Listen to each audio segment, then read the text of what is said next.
मेरी बड़ी बहन आंचल के लिए आज बहुत ही और अमीर घर से रिश्ता आया था, जो कि बहुत ही ज़्यादा अमीर लोग थे। उनके 3 बेटे थे, जिसमें से सबसे छोटे बेटे के लिए रिश्ता आया था। बाकी 2 बेटे पहले से शादीशुदा थे और उनके घर में उनकी माँ भी थी। मेरी बहन ने इस रिश्ते के लिए हाँ तो कह दी थी, लेकिन वो बहुत परेशान और खोई खोई सी रहती थी। हमारे घर में इनकार की गुंजाइश वैसे भी नहीं होती थी। अगर वो इनकार करती तो पापा तब भी उसकी शादी करा देते, क्योंकि पहले 2 बहनों के साथ भी यही हुआ था। लेकिन अब आंचल दीदी हद से ज़्यादा परेशान थी। मैं घर में सबसे छोटी थी, मुझे सबसे ज़्यादा चिंता रहती थी। मैंने दीदी से बार बार पूछा, लेकिन उसने मुझे कोई बात नहीं बताई। शादी वाले दिन जब मैं उसके कमरे में गई उसे जगाने के लिए कि आज उसकी शादी है, कम से कम आज तो जल्दी उठ जाए, मगर मैं हैरान रह गई। वो बिस्तर पर मौजूद ही नहीं थी। उसने तकियों को ऐसे रखा था जिससे कि हम ये समझे कि वो सो रही है। इसका मतलब वो रात में ही घर से कहीं भाग गई थी। शादी के सारे इंतज़ाम पूरे थे और बारातियों के फ़ोन आ रहे थे कि हम लोग तो दोपहर 2:30 बजे तक पहुंच जाएंगे, और यहाँ पर दुल्हन ही गायब थी। मेरे पापा की मोहल्ले में बहुत इज्जत थी। ऊपर वाले ने उनको 4 बेटियां दी थी, लेकिन फिर भी कभी उन्होंने अपनी बेटियों के बारे में ऐसा नहीं कहा था कि ऊपर वाले ने मुझे सिर्फ बेटियां दी हैं, मेरे पास बेटा नहीं है। हमने हमेशा उनकी इज्जत रखी थी, लेकिन मेरी बहन ना जाने क्या सोचकर घर से भाग गई। वो हमारे लिए लेटर छोड़ गई थी जिसमें लिखा था वो अपनी पसंद के लड़के के साथ जा रही है। मेरे माँ बाप बहुत परेशान हो गए थे। उन्होंने मुझसे कहा कि मैं दुल्हन बनकर बैठ जाऊं, लेकिन अगर मैं ये कुर्बानी देने के लिए तैयार भी हो जाती तो क्या लड़के वाले इस बात के लिए मान जाते? वो तो मेरी बहन को पसंद करके गए थे। मैं दुल्हन बनकर बैठ गई। जब तक बारात नहीं आई थी सब कुछ नॉर्मल था। फिर मेरी माँ लड़के की माँ को बुलाकर लाई, उनको रो रो कर सारी बात बताई और उनके कदमों में बैठ गई और कहने लगी कि हमें माफ़ कर दे, हम बहुत मजबूर हैं, हमारी इज्जत रखे, हमारी छोटी बेटी से अपने बेटे की शादी कराने के लिए मान जाएं। अगर बारात वापस चली गई तो हमारी बहुत बदनामी होगी। मेरी बहन की सास बहुत ही अच्छी औरत थी। उन्होंने मेरी माँ के कंधे पर हाथ रखा और कहा कि आपको चिंता करने की ज़रूरत नहीं है, इसमें आपकी गलती नहीं है। आपके साथ जो हुआ है आपकी बेटी ने किया है, इसमें आपका कोई कसूर नहीं है। आप चिंता ना करें, हम आपकी छोटी बेटी को अपना लेंगे और मैं भी अपने बेटे को समझा दूंगी। उन्होंने उसी समय अपने बेटे को सारी बात समझा दी और मेरी शादी हो गई और जल्दी जल्दी विदाई भी, ताकि ज़्यादा देर न लगे और लोगों को बातें करने का मौका न मिले। मेरे माँ बाप ने उन्हें कहा कि आपने हमारी इज्जत रख ली है, हमारी बेटी हमेशा आपकी देखभाल करेगी। मैंने भी कसम खाई थी कि जिस औरत ने मेरे घर की इज्जत बचाई है मैं हमेशा उसके साथ अच्छा बर्ताव करूंगी। मैं उस घर में चली गई। मैं अपनी सास के छोटे बेटे की पत्नी थी। उन्हें अपने छोटे बेटे से बहुत मोहब्बत थी। उन्होंने कहा कि तुम्हें परेशान होने की ज़रूरत नहीं है, मेरी दोनों बड़ी बहुएं बहुत ही अजीब हैं, मैं उनको पसंद करके लाई थी, लेकिन उन्होंने अपना रंग दिखा दिया। तुम उनकी बातें एक कान सुनो और दूसरे कान से निकाल देना, ये तुम्हारा अपना घर है। मैं बहुत परेशान थी, माँ बाप के लिए भी और अपनी बहन के लिए भी। लेकिन अब मेरी ज़िंदगी शुरू हो गई थी। मैं शादी के लिए तैयार नहीं थी। मुझे क्या पता था कि आज मेरी बहन की जगह मेरी शादी हो जाएगी। मुझे लगा मेरी बहन खुद तो भाग गई है, मुझे आग में झोंक गई है, लेकिन ऐसा नहीं हुआ। वो तो बस किस्मत थी जो इतने अच्छे घर को लात मार कर चली गई, चाहे वो किसी महल में भी गई हो। लेकिन ये बात उसके रिश्तेदार कभी नहीं भूलेंगे कि वो भाग कर आई है। कल को अगर उसे ऊपर वाले ने बेटी दे दी तो उसको सब यही कहेंगे कि तुम्हारी माँ अपने घर से भाग कर आई थी। लेकिन घर से भाग जाने वाली लड़कियां इस बारे में सोचती ही नहीं है। इतनी सी बात इंसान को क्यों समझ नहीं आती। मेरी सास बहुत अच्छी थी। कहते हैं कि जिसके दिल में ऊपर वाले का डर होता है वो इंसान बुरा नहीं हो सकता। बुरा इंसान हमेशा वही होता है जो ऊपर वाले को भूल कर बैठा होता है। अपनी सास को देखकर मेरे दिल को एक सुकून सा आ जाता था। लेकिन इस घर में रहते मैंने ये बात नोट की थी कि उनकी घर में कोई इज्जत नहीं है, उनसे पूछकर कोई काम नहीं किया जाता। यहाँ तक कि उनके बेटे उनके साथ बदतमीज़ी करते रहते हैं। उनको शुगर थी, कोई बेटा भी उनके खाने पीने का ख्याल नहीं रखता था। लेकिन आज घर में राजमा चावल बने थे। मैंने सास को कहा कि आपकी सेहत के लिए चावल अच्छे नहीं हैं, मैं आपके लिए कोई और चीज़ बना दूँ। उन्होंने कहा कि मुझे आदत नहीं है, जो बन जाता है चुपचाप खा लेती हूँ। चावल खाने से शुगर थोड़ी बढ़ जाएगी, मुझे पता है, लेकिन मैं किसी पर बोझ नहीं बनना चाहती। मैंने कहा कि मैं अलग से आपके लिए सब्ज़ी रोटी बना देती हूँ, आप फिक्र ना करें। सब्ज़ी रोटी बनाने में थोड़ी देर हो गई। मेरा पति आ चुका था, वो कमरे में चला गया, लेकिन मैं पीछे नहीं गई, जबकि उसने मुझसे कहा था कि मैं जैसे घर में आ जाऊँ तो तुम मुझे कमरे में मिलो। मैंने कहा कि मैं आपकी माँ के लिए ही रोटी बना रही थी, इतना गुस्सा करने की क्या ज़रूरत है। मेरे पति ने मुझ पर गुस्सा करना शुरू कर दिया कि आधे घंटे से मैं यहाँ आया हुआ हूँ और तुम मुझसे ये नहीं पूछ सकती कि मुझे पानी चाहिए या नहीं, जाओ पहले मेरे लिए खाना लाओ। मैंने कहा मैं तो आपकी माँ की देखभाल कर रही थी, आपको तो खुश होना चाहिए। मेरे पति ने कहा कोई ज़रूरत नहीं है मेरी माँ की देखभाल करने की, बाकी भाभियाँ तो नहीं करती। अगर तुम ये जिम्मेदारी अपने सर लोगी तो फिर तुम्हें हमेशा ये सब कुछ करना होगा। तुम मेरे हिस्से का टाइम मेरी माँ को दोगी तो मैं खुश नहीं रहूँगा। मैं हैरान थी कि उनकी भी तो किसी को देखभाल करनी चाहिए। मेरे पति ने कहा तुम मेरी माँ को छोड़ दो, वो खुद अपना ख्याल रख लेंगी, उनके पास बहुत पैसा है। मुझे ये बात अजीब लगी, लेकिन फिर भी मैं अपनी सास की देखभाल करती थी, क्योंकि मैं ये बात नहीं भूल सकती थी कि उन्होंने हम पर इतना बड़ा एहसान किया था। अगर उस समय वो इनकार कर देती और शोर मचा देती तो आज हमारी इज्जत मोहल्ले में 2 टके की भी नहीं रहती। ये लोग दूसरे शहर में रहते थे, इसलिए मेरे किसी भी ख़ानदान वालों को ये नहीं पता था कि वो उस दिन अपनी बहन की जगह मैं विदा हुई थी। वो यही समझ रहे थे कि मेरी बहन विदा हो गई है। मैं अपने पापा के दोस्त सुरेश अंकल के घर चली गई हूँ। मेरे माँ बाप ने रिश्तेदार और मोहल्ले वालों से भी कह दिया था कि मेरी बहन उसका पति बाहर विदेश चले गए हैं। मेरी शादी मेरे पापा के दोस्त के बेटे के साथ हो गई है। मेरे माँ बाप अपनी इज्जत बचाने के लिए बहुत से झूठ बोलते रहे, क्योंकि समाज तो जवाब मांगता है, तो समाज में जवाब देना ही पड़ता है। सर्दियों का मौसम आ रहा था। मेरी सास ने सबको पैसे दिए और कहा कि अपने लिए कपड़े ले आओ, लेकिन जब वो पैसे मुझे देने लगी तो मैंने कहा मुझे पैसे नहीं चाहिए, अभी तो मेरी शादी हुई है, मेरे पास बहुत सारे कपड़े हैं। मेरी एक जेठानी ने कहा फिर इसके हिस्से के पैसे भी मुझे दे दो। इस बात पर वो हंसने लगी। मेरी सास ने कहा कोई बात नहीं, तुम्हें चिंता करने की ज़रूरत नहीं है, ये राधा के पैसे हैं, जब इसको चाहिए होंगे वो मुझसे ले लेगी, ये मेरे पास सुरक्षित रहेंगे। इस बात पर जेठानी ने कहा आपके पास तो बहुत कुछ पड़ा है, लेकिन पता नहीं वो सुरक्षित है या नहीं। इतना कहकर वो अपने कमरे में चली गई। मेरी सब जेठानी मेरी सास को ढके छुपे शब्दों में ताने देती रहती थी। मैंने अपनी सास से कहा आप क्यों इन सब की बातें सुनती हैं, जवाब क्यों नहीं देती। उन्होंने कहा मुझे जवाब देने की आदत नहीं है, इन सबको भाग्यशाली समझो या मेरी बदनसीबी कि मेरा पति इनकी शादियों से पहले ही इस दुनिया से चला गया, नहीं तो इन सबको सीधा कर देता। वो बहुत ही ज़्यादा सख्त इंसान था, बस वो इस दुनिया से चला गया है। वो सारी ज़िंदगी पैसे कमाता रहा, जब घर बैठने का वक्त आया तो उसको मौका ही नहीं मिला। तभी तो ये बच्चे इस कदर बिगड़ गए हैं, अब मेरी बात भी सुनते नहीं, इसलिए मैं उनके मामलों में नहीं बोलती। लेकिन एक बात थी कि मेरी दोनों जेठानियों के यहाँ अभी तक औलाद नहीं थी। उनकी शादी मेरी शादी से 3 साल पहले हो चुकी थी। मैं अपने पति से छुपकर अपनी सास की देखभाल किया करती थी कि कहीं उसे पता न चल जाए, लेकिन एक दिन वो अचानक से घर में दाखिल हुआ था। मैं अपनी सास के पाँव दबा रही थी। मेरी सास ने मुझसे कहा कि फ़ौरन अपने कमरे में चली जाओ, नहीं तो मेरा बेटा तुम्हें डांटेगा। मैं सोच रही थी डांट तो मुझे पड़ेगी। मैं कमरे में गई तो मेरे पति ने कहा तुम इतनी चालाक लगती तो नहीं हो, लेकिन तुम बहुत ज़्यादा चालाक हो। मैंने कहा कि क्या मतलब। उसने कहा तुम मेरी माँ की देखभाल इसलिए कर रही हो कि तुम्हें भी पता चल गया है कि सारी जायदाद की मालकिन वो अकेली है और जल्द ही अपनी वसीयत लिखने वाली है। मैं हैरान रह गई इस बात पर। मैंने पति को कहा ऐसी कोई बात नहीं है, आपको पता है उन्होंने हम पर कितना बड़ा एहसान किया है।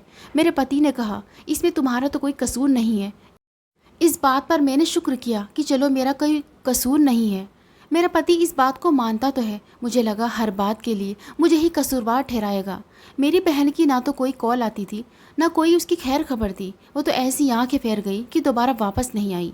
एक दिन मेरे बड़े जेठ के कमरे से लड़ाई की आवाज़ आ रही थी, यहाँ तक कि मेरे पति की भी आँख खुल गई। उसने कहा कि ये रोज़ का काम है।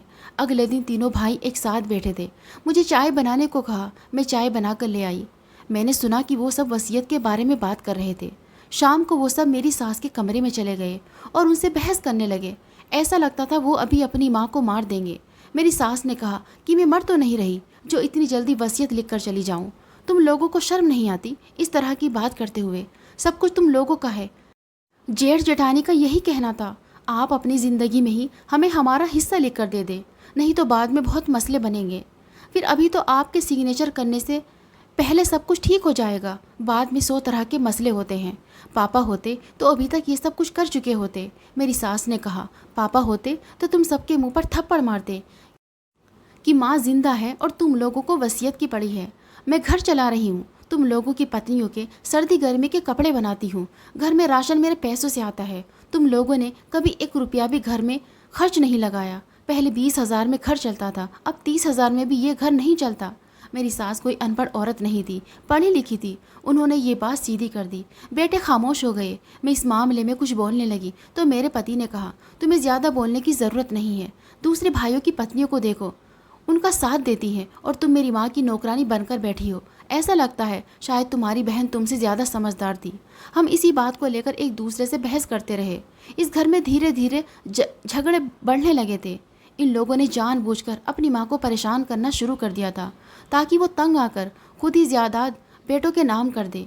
घर में फिर से लड़ाई होने लगी। मेरी सास ने कहा, जब तक मैं जिंदा हूँ तब तक ये नहीं होगा। दिल तो मेरा कर रहा है कि तुम लोगों को कुछ भी ना दूँ। तुम लोग इस काबिल नहीं हो। सब कुछ मेरे पति ने बनाया है, तुम लोगों ने नहीं बनाया। तुम लोगों को घर मिल रहा है, खाना मिल रहा है, यही तुम लोगों के लिए काफ़ी है। इसी में खुश रहो। मेरी सास ने यहाँ तक कह दिया, दिल तो करता है कि सारी जायदाद किसी अनाथालय के नाम करके चली जाऊँ। मेरी सास बहुत ज़्यादा परेशान रहती थी। इंसान बच्चों को कितनी तकलीफ़ से पैदा करता है, उसके बाद भी तकलीफ़ उठाता है। जब तक ज़िंदा रहता है बच्चों के बारे में सोचता रहता है। मैं 3 बेटों की माँ हूँ, लेकिन आज मुझे इस बात पर शर्मिंदगी हो रही है। उधर बेटों ने प्लान बना लिया था कि पेपर बनवा लेते हैं, उन पर माँ के सिग्नेचर के बजाय अंगूठा लगवा लेते हैं।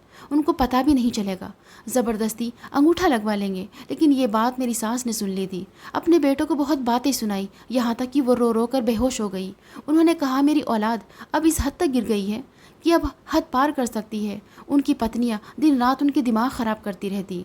मेरा पति भी उन्हीं के साथ उनकी बात सुनता था। मेरी सास ने कभी किसी बहू के साथ कोई बदतमीज़ी नहीं की थी, कोई बुरी बात नहीं की थी, फिर भी वो सब उनकी दुश्मन बनी हुई थी। ये सोचकर मुझे बहुत बुरा लगता था। एक रात घर में बहुत लड़ाई हुई, सभी ने अपनी हदें पार कर दी। आज तीनों बेटों ने अपनी माँ पर हाथ उठाया था। मेरी तो आंखों में आंसू आ गए। मेरी सास की तबीयत ख़राब हो गई। मैं उनकी तबीयत का पता करने के लिए गई तो उन्होंने कमरे को अंदर से लॉक कर लिया था। मैंने सोचा वो शायद बहुत परेशान हैं। मैंने उनको तंग करना मुनासिब नहीं समझा। मैं भी सो गई। जब से मेरी सास को पता चला था कि उनके बेटे इस हद तक गिर चुके हैं, वो बहुत ज़्यादा उदास रहती थी। किसी पर भी भरोसा नहीं करती थी सिवाय मेरे। एक दिन मेरे पति ने कहा, माँ तुम पर भरोसा करती है, हमारे हाथ से पानी तक नहीं पीती, तुम उनको किसी तरह बेहोशी की दवा दे दो ताकि हम उनका अंगूठा लगवा लें। मैंने कहा, मैं ऐसा बिल्कुल भी नहीं करूँगी। मेरे पति ने कहा कि इसमें तुम्हारा ही फ़ायदा है, मेरे पास दौलत आएगी तो तुम्हें भी मिलेगी। बाकी भाइयों की पत्नियों को देखो कितनी समझदार हैं। बस मेरी किस्मत फूट गई है जो तुम मुझे मिल गई हो। बस करो ये दिखावा करके तुम्हें कुछ नहीं मिलेगा। वो तुम्हारी सास है और सास बहू में कभी भी दोस्ती नहीं हो सकती। मेरे पति ने मुझे पहले बहुत प्यार से समझाया, मैंने साफ इनकार कर दिया। फिर उसने मुझे बातें सुनाना शुरू कर दी। मैं तुम्हें तलाक दे दूंगा। मैंने कहा, आप जैसे इंसान के साथ रहने से अच्छा है मुझे तलाक ही मिल जाए। जो अपनी माँ के साथ धोखा करने को तैयार है कल को पत्नी को भी बेच देगा। इस बात पर मेरे पति ने मेरे मुंह पर थप्पड़ मार दिया। मेरी सास ने देख लिया। उन्होंने कहा, ये तुम्हारे चेहरे पर क्या हुआ है? मैंने कहा, मैं गिर गई थी।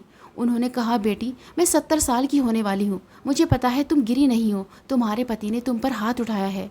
अब बताओ मुझे मैंने कि क्या हुआ है, क्या वजह थी? बस ऐसे ही लड़ाई हुई थी। मैंने उनको असल बात नहीं बताई। मैं उनको और परेशान नहीं करना चाहती थी, लेकिन शायद वो सारी बात समझ गई कि मुझे देखते ही उनकी आंखें भर आई थी। इस तरह दिन गुजरने लगे।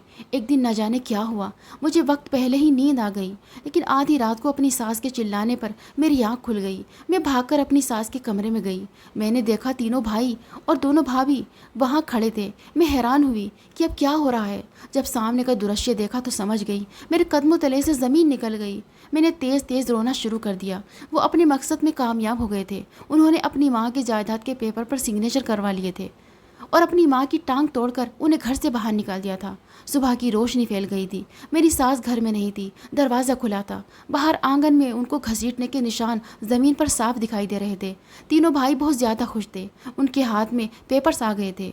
जब मैंने उनको कहा कि आपने अपनी माँ के साथ बहुत बुरा किया है, ऊपर वाला कभी आपको माफ़ नहीं करेगा, ये सुनकर मेरे बड़े जेठ ने मेरे पति से कहा कि भाई अब दौलत तुम्हारे पास है, इस जैसी 10 मिल जाएंगी। मैं तो कहता हूँ इसको अभी बाहर करो, नहीं तो कल को ये सबको बता देगी।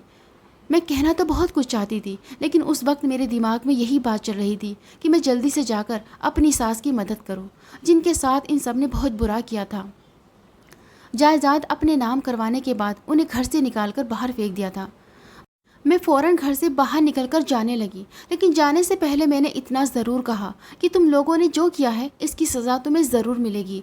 उन्होंने कहा, अपनी आंखें खोल कर देखो, हमारे हाथ में इस वक्त करोड़ों की प्रॉपर्टी के पेपर्स हैं, हमें सज़ा नहीं मज़े मिलने वाले हैं। मेरे पति ने कहा, मैं तुझे तलाक देकर तेरे घर भेज दूंगा और तेरे घर वालों को बदनाम कर दूंगा। मेरी आंखों में आंसू थे। मैं फ़ौरन उस घर से बाहर निकल गई और अपनी सास को ढूंढने लगी, लेकिन जैसे मैंने घर से बाहर कदम रखा, मैंने अपने दोनों कानों पर हाथ रख लिए, क्योंकि ज़मीन बुरी तरह से हिलना शुरू हो गई थी। शायद भूकंप आ गया था। मैं वहाँ से भागने लगी। इतना भयानक भूकंप मैंने पहले कभी नहीं देखा था। यहाँ तक कि मैं काफ़ी दूर चली गई। थोड़ी देर बाद इतना ज़ोरदार धमाका हुआ कि मेरे कान बंद हो गए। बहुत से घरों की दीवारें गिर गई थी, लेकिन हमारा घर पूरी तरह से ज़मीन में धंस गया था। जब मैंने ये सब देखा तो मैं हैरान रह गई। उसके बाद मेरी नज़र आसमान की तरफ गई थी कि क्या ये उन लोगों को सज़ा मिली थी, क्योंकि घर को देखकर तो ऐसा नहीं लग रहा था कि कोई भी ज़िंदा नहीं बचा होगा। शायद मेरी ज़िंदगी लिखी थी, जो मैं फ़ौरन उस घर से बाहर निकल आई। मैंने अपनी सास को ढूंढ लिया, उनको अस्पताल पहुँचाया, उनका इलाज करवाया। कुछ दिन बाद मेरी सास को पता चल गया कि उनके दोनों बड़े बेटे इस दुनिया से चले गए हैं। छोटे बेटे की दोनों टांगें टूट गई हैं। वो जिंदा था मगर कुछ बोल नहीं रहा था। ये खबर मैंने सास को बताई तो वो चुप हो गई। ऐसा लगता था कि या तो वो सदमे में है या उनको कुछ समझ नहीं आ रहा। 3 महीने की बीमारी के बाद मेरी सास ठीक हो गई, मगर मेरा पति वो भी इस दुनिया से चला गया क्योंकि उसकी हालत बहुत बुरी थी। अब मैं अपनी सास के पास उनके घर पर रहती हूँ, जो पहले उन्होंने किराए पर दिया हुआ था। मैं उन्हें अकेला नहीं छोड़ सकती। मैंने उनको कहा है कि वो मेरे साथ मेरे घर चले। मेरे माँ बाप को भी इस बात से कोई परेशानी नहीं थी, मगर मेरी सास ने कहा वो यहीं रहेगी। उनके बेटों ने लालच की हद पार कर दी थी, लेकिन उनको फ़ौरन ही सज़ा मिल गई। ऊपर वाले ने देख लिया कि जब किसी माँ का दिल दुखाया जाता है तो वो सज़ा देने में देर नहीं करता। दोस्तों, इस कहानी को लेकर आपकी क्या राय है, हमें कमेंट बॉक्स में ज़रूर बताइए। अगर आपको हमारी आज की कहानी पसंद आई है तो इसे लाइक करें और अपने दोस्तों के साथ शेयर करें। और हाँ, चैनल पर नए हैं तो प्लीज़ चैनल को ज़रूर सब्सक्राइब करें।